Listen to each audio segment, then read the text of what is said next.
శ్రీకాళహస్తిలో శ్మశాన వాటిక బాధల నుంచి విముక్తి కల్పించాలని కోరుతూ మున్సిపల్ కమిషనర్ భవానీ ప్రసాద్కు వినతిపత్రం అందజేశారు. ఈ సందర్భంగా స్థానికులు రవి శివకుమార్ మాట్లాడుతూ శ్రీకాళహస్తిలో శ్మశాన వాటికకు మృతదేహాన్ని పోడ్చడానికి 10,000 రూపాయల వరకు వసూలు చేస్తున్నారని ఆవేదన వ్యక్తం చేశారు. అదేవిధంగా ఎత్తుబడి కార్యక్రమానికి 50,000 వరకు డిమాండ్ చేస్తున్నారని, వీటిపై ధరల నియంత్రణ ఏర్పాటు చేయాలని ప్రజలు కోరుతున్నారు. నాయుడుపేట, తిరుపతి ప్రాంతాల్లో మనిషి చనిపోయినప్పటి నుంచి మృతదేహం ఖననం వరకు ధరలు నిర్ణయించుంటారని తెలిపారు. అదేవిధంగా శ్రీకాళహస్తిలో కూడా ఒక ధరల పట్టిక ఏర్పాటు చేయాలని ప్రజలు కోరుతున్నారు. శ్మశాన వాటిక వద్ద డిమాండ్ చేయడం వల్ల పేద మధ్యతరగతి కుటుంబీకులు తమ ఆత్మీయుని కోల్పోయి అవస్థలు పడుతున్నా అదేమీ పట్టనట్లు శ్మశాన వాటిక వద్ద ఉన్నటువంటి వ్యక్తులు రాబందుల్లా వ్యవహరిస్తున్నారని ఆవేదన వ్యక్తం చేస్తున్నారు. ఇప్పటికైనా అధికారులు స్పందించి వీటిని అరికట్టాలని కోరుతున్నారు. ఈ కార్యక్రమంలో చిరంజీవి, కోట ప్రసాద్, శివ, కిరణ్, వెంకటేశ్వరరావు, నాగరాజు, శ్రీనివాసులు, కోటేశ్వరరావు, రాజు, ఉదయ్, సతీష్ తదితరులు పాల్గొన్నారు. నా పేరు శివకుమారు. శ్రీకాళహస్తి హిందూ శ్మశాన వాటిక నందు పుర ప్రజలు ఎవరన్నా చనిపోతే పెద్ద సమస్యలాగా తయారై ఉంది.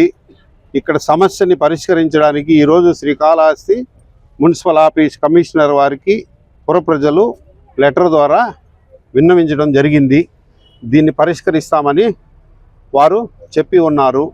కాకపోతే ఇక్కడ శ్మశాన వాటికి వెళ్ళిన తర్వాత అక్కడ కాపర్లు, డబ్బు ఉండేవాళ్ళు లేని వాళ్ళని చేయకుండా చూడకుండా మాకు రకరకాలైనటువంటి ఇబ్బందులు పెడుతున్నారు. కాబట్టి ఈ ధరల పట్టికైనా అయితే ఏమి, డబ్బు వాయించే వాళ్ళకైతే ఏమి, జంగమ దేవుడికైతే ఏమి, ఇవన్నీ కూడా ఒక రేటుని ఫిక్స్ చేసి పరిష్కరించవలసిందిగా కోరుచున్నాము.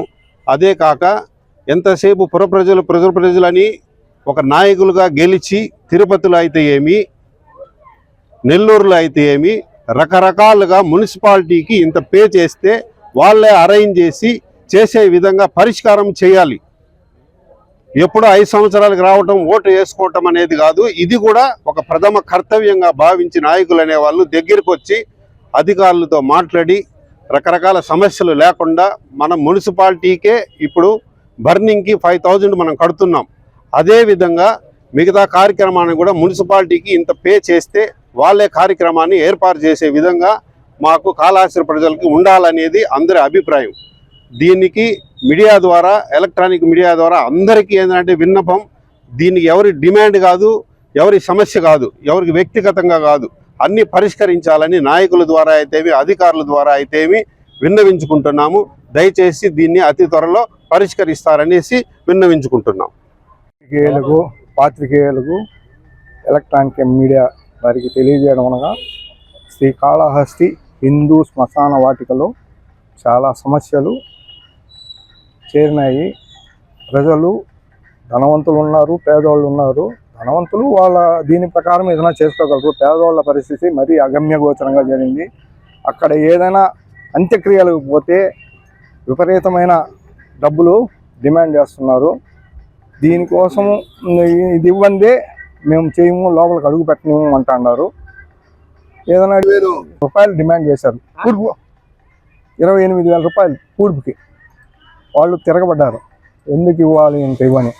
లేదు, మేము 5 మంది ఉన్నాము, గుంత దవ్వితే మనిషికి 1,000 రూపాయలు అంటారు. ఒక గుంత దవ్వితే ఎంత అవుతుంది? 2 మనుషులు చాలు గుంత దవ్వేదానికి. ఒక రోజు వేతనం వేసుకున్న 800 నుంచి 1,000 రూపాయలు. వాళ్ళు 7,000, 8,000, 10,000 నుంచి వస్తారు. మళ్ళీ కొద్దిగా అడిగితే 7,000కి వస్తారు. ఇది డబ్బు ఉండేవాడు ఇస్తాడు, ఇవ్వలేని పరిస్థితి. అందుకని పట్టణంలోని అధికారులు, కమిషనర్ గారు, ఆర్డీఓ గారు కానీ, కమిషనర్ కానీ, డివైఎస్పీ కానీ, తహసీల్దార్ కానీ, వీళ్ళందరూ పూనుకొని ధరల పట్టిక బోర్డు శ్మశానం దగ్గర ఏర్పాటు చేయాలి. పూడిస్తే, అంత్యక్రియలకు పూడిస్తే ఇంత చెల్లించాలి, బర్నింగ్ చేస్తే, కాలిస్తే ఇంత ఇచ్చేయాలి. అదేవిధంగా జంగమ దేవర్లు, డప్పు కళాకారులు ఉంటారు కదా, వాళ్ళకి ఒక దీనికి కార్యక్రమానికి ఎంత అనేది రేటు చేస్తే ప్రతి ఒక్కరూ దాన్ని ఫాలో అవుతారు. అందరికీ ఇబ్బంది ఉండదు. డబ్బు ఉండేవాడు ఇచ్చుకుంటాడు, లేనివాడి పరిస్థితి చేయలేం కదా. దానికి కూడా మినిమైజ్ చేయాలి. వాళ్ళని దృష్టిలో పెట్టుకొని ధరల పట్టిక కూడా మినిమైజ్ చేసి చేస్తే చాలా బాగుంటుంది. నాయుడుపేట, సూలూరుపేట, నెల్లూరు, గూడూరులో చాలా తక్కువ. మీరు ఒకసారి ఎంక్వైరీ చేసుకోండి. మేము కూడా వీలైతే వెళ్ళి అక్కడ ఎంతంత వసూలు చేస్తున్నారో దాన్ని పే స్లిప్స్ తేవాలని ప్రయత్నాలు జరుగుతున్నాయి.